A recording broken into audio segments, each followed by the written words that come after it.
ನೀವು, ದಲಿತರ ಬಾಳಿಗೆ ಸೂರ್ಯ ತೇಜ ನೀವು, ತುಳಿದವರ ಕಾಳಿಗೆ ಚಾಟಿ ಏಟು ನೀವು.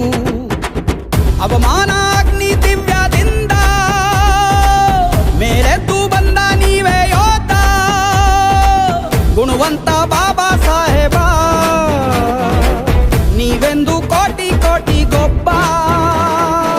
ನಮ್ಮ ಕೈಗೆ ಪುಸ್ತಕ ನೀಡಿ ಜ್ಞಾನದ ಕದವ ತೆರೆದೋರೆ, ನಮ್ಮ ಕೈಗೆ ಬಲಪ ನೀಡಿ ಸಾಕ್ಷರನಾಗು ಅಂದೋರೆ.